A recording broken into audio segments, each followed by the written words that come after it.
Alright, this is a little quick demo copying keys for the 99 to 03 F150 trucks. They use Ford's passive anti-theft system. Most people have seen, if you're looking at this video, you've seen this tool. I'm not sure, this is the only one I've bought. This is the only one I've messed with. So this is the version 45.02. I bought it from a verified seller, and I think I paid $110 for it, if I'm not mistaken. So I verify, it's a verifiable 4502. It's not one of the 99.99s that are problematic. And I have used it to make keys for this particular truck with no issues. So that being said, I'm going to set that out of the way. Most people that buy these trucks this old are familiar with this site. You get one key, one fob maybe.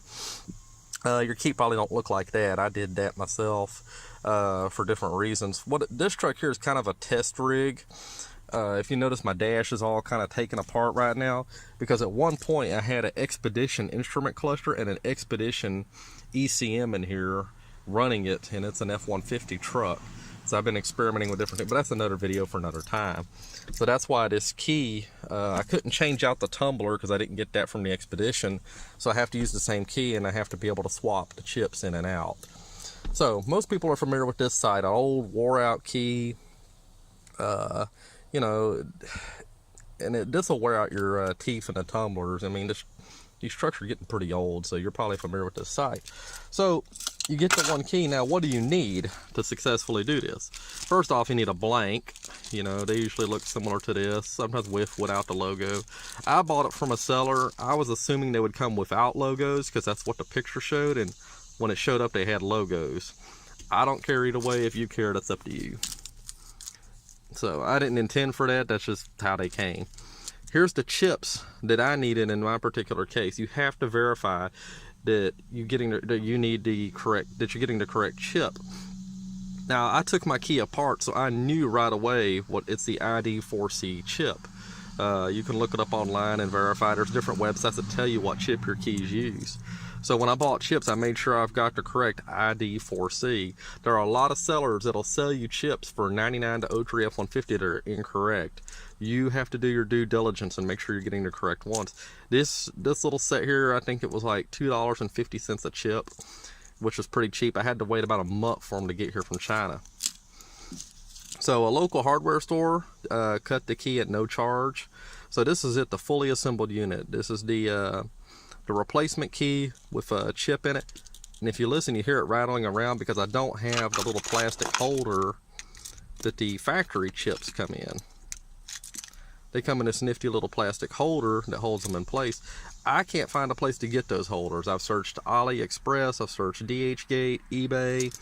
I cannot, and maybe I'm not using the right terminology, which is sometimes the case with these websites, but I can't find those little holders. So I went on eBay and ordered a lot of 20 used Ford keys for very cheap, and I'll just dismantle them and take the holders out from we got like 5 of these trucks, so we'll just use those to hold the chips in place. But that being said, the original Ford key, of course, still works.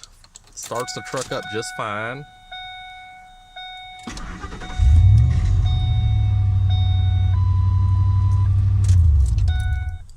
Okay. And here's the reproduced key made with that copier on the floor. The chips right there, and of course a blank from, with a logo on it. As you see, fires right up. Total cost of this key, it was, if I'm not mistaken, the key itself was $2. The chip was $2.50. So then shipping, of course, is free. So you're looking at about $5. Plus, I paid $110 for the programmer. A locksmith will charge you who knows what to make these, to copy them. I mean, if you don't have a key to your truck, you're looking at a whole different situation.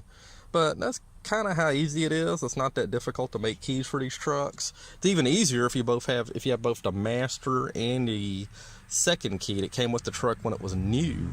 If you have both of those, then you don't even need that tool. You can just do it right there in your ignition tumbler. So anyway, that's kind of a brief rundown on how easy it is. Follow the instructions. I cannot emphasize that enough. When that thing prompts you and tells you what to do, you follow the instructions to the letter. Do not try to shortcut it. Don't try to assume that you know something that thing doesn't know. If it tells you to turn the ignition off and insert the new key and turn it on, you do that.